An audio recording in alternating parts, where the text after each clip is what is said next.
friends, I'm Alana and welcome to my channel. Today we're going to be talking about Game of Thrones Season 8. I'm also just playing Rage 2 on the hardest difficulty because why not do both? So of course, people have seen my stance publicly on Twitter, on podcasts and stuff like that. I am in the camp of people who doesn't like Game of Thrones, and I got a very angry tweet from someone, well I won't read their name out, but the gist of it, if you take out the swearing, is Game of Thrones Season 8 really that bad? But ultimately, yes, for me, Game of Thrones Season 8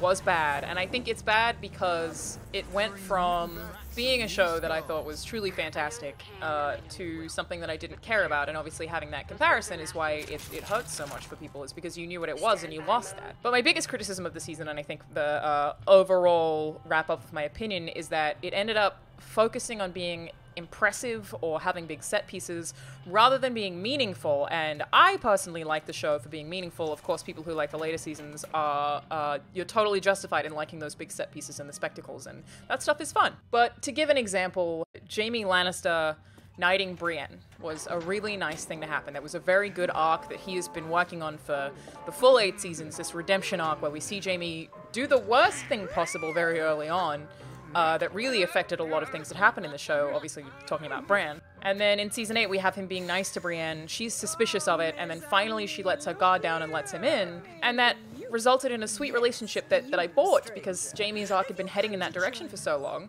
for them to just snap next episode and have none of that mean anything. I understand that there are people saying, oh, but Jaime was always like that, Cersei was always his weakness, he always loved her. I get why you would say that, but that doesn't mean that as a viewer it has meaning to me. It does not have a positive impact on me. It does not make me feel something. I understand how you justify it. That doesn't mean I like it. And I don't think that means it's good writing. I think it's actually harder to get Jaime to go through a full redemption arc after we know how much he was in love with Cersei and how much he did for her. Jump to the Battle of Winterfell. My biggest criticism of this was not just that characters weren't dying. Of course we wanted characters to die because when you lose people, you know, there's weight to everyone else. The other characters have to react. There is more emotional conflict in the air, and that stuff is enticing to watch as a viewer. But my biggest complaint is that they set people up in ways that it seemed like they would definitely die, and then they would just cut away.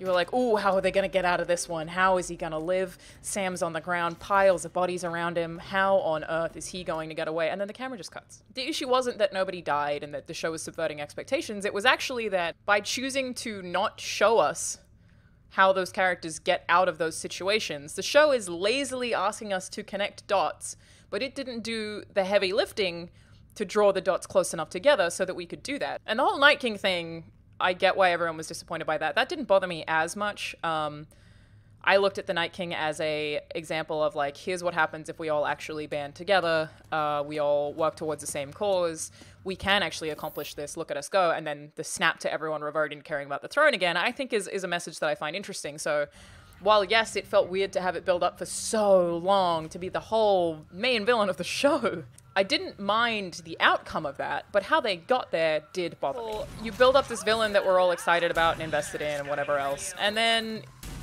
you don't explain any of his motives. So we learn in Season 8 that I guess the Night King really wants Bran. He wants to find Bran. Doesn't tell us why. Doesn't tell us why that's his motive. So why would you build up this villain for such a long time and then result in him meaning nothing? But also, you know, we don't have any more understanding of him after that episode, and I think that's what really disappointed people. And then, of course, Arya sneaking up on the Night King. I mean, everyone's saying she's a master assassin. Of course she could do that, and I understand that logic. But why have us watch all the training of her becoming a faceless man and wearing the masks if you're not going to show us that when she's facing the most important villain of the entire series? One of the coolest things about Arya is how she got those abilities, so why would you never show them to us? Even in the area where she's like failing to get through a library full of zombies and then she can sneak up on the Night King, it just doesn't add up, unfortunately, in a way that it takes away the satisfaction of her actions, I think, is the biggest issue that I have with it. Again, a lot of my criticism here is that the issue is not what actually happened, it's the way that it happened. Her killing the Night King absolutely makes sense to me. The way that she did it, they didn't even try to make it make sense. And of course, during that episode, you know, there were a lot of people making fun of not knowing what Bran was doing, why he was being so useless. And yet we're gonna end up appointing him king. Yeah, he was super helpful in that fight. Thanks, Bran. I think in the latter seasons, frankly, Bran himself causes a lot of issues. Where previously he was interesting and mysterious, he was like a Dr. Manhattan figure, I could understand that. I think that by revealing at the end of the show that he can tell the future by saying, "Why do you think I came all this way?" That causes a lot of problems for the rest of the show, and frankly kind of undoes a lot of their careful storytelling up to that point. It makes it seem like he plotted this whole thing to rule, and being the Three-Eyed Raven, couldn't he just be alive for 3,000 years and be a dictator anyway? It doesn't answer any questions about what's going to happen to the people that we care about when the show ends, and I think that a lot of my favorite fantasy novels that I've been reading for a really long time, that's an important thing, is that you want to know what the aftermath of the thing is. That's what makes an ending feel satisfying to me, I think. So to jump back a little bit, let's talk about the Dothraki dying in the Battle of Winterfell. Obviously, that was a huge deal. That meant made it feel like there were very big stakes to that battle. That things were going down, things were going wrong. Not everyone was going to make it out alive at the end of this show, and of course, a lot of people did end up dying. But bringing them back 3 episodes later with no explanation, the issue isn't that I don't like that they didn't explain it. Of course, that's a problem that I think that they really should have filled in the gaps there. But I think that they were trying to do it as a big plot twist. Again, show cares about spectacle more than substance in the end. The issue that I have with it is that it erased all the stakes. So by having something that seems as significant as that mean nothing, you kind of just stop caring about other things. That meant that in the battle for the Red Keep and everything going on at King's Landing, I knew that nothing necessarily meant anything. So how am I supposed to be invested? Very, very, very similarly, I mean, Daenerys forgetting about Euron's fleet is a whole issue of its own, but then a single scorpion kills... Ooh, big guy. A single scorpion kills a single dragon, but then she gets to King's Landing, and there are tons of scorpions, and they can't kill a single dragon. So, I think I said before, but I do like Daenerys being Mad Queen. I like that as a twist. I'm into it. It makes sense to me. I think it's exciting, but at that point, definitely not enough had happened that we would picture her doing that. And I think that that is a really good example of how the show became different from previous seasons, in that we used to see a lot of stuff from characters' perspectives and understand what they were going through. With this, we didn't really see a lot of how Daenerys was actually feeling, because they didn't flesh that out. I don't know, maybe they didn't have time. But we didn't see how she was feeling. All we saw was a snap. I think to me, it ultimately became a thing that was Daenerys was killing innocents because the showrunners needed us to know that she was evil and see her as a villain, rather than because she, as Daenerys, as a character, would do that. They did it for the audience, not for Daenerys, or not for anyone else in the show. And again, that's my crux here. That's where it really loses me. Because of this shift, I didn't care.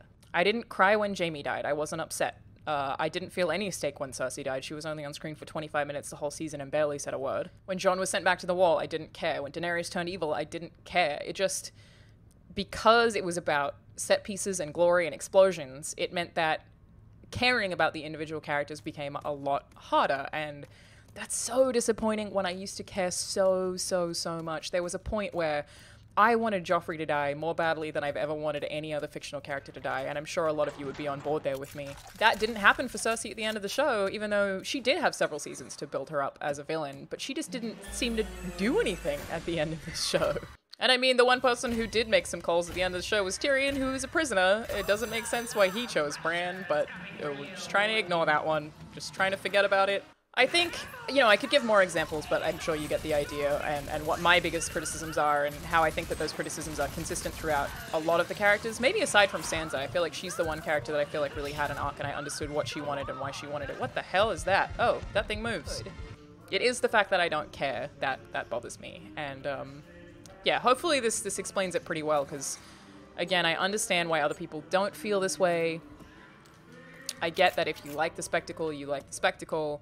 That's just not what I like Game of Thrones for, and why this season to me felt like a really big letdown. That's even barring some of those plot holes that exist, like the White Horse, or why did Jon go to the Wall when there's no one to protect Westeros from. So hopefully that makes sense, and hopefully I was able to be coherent while playing this very violent video game on the hardest difficulty. Alright, I'm Alana, and I will see you guys next time. Bye-bye!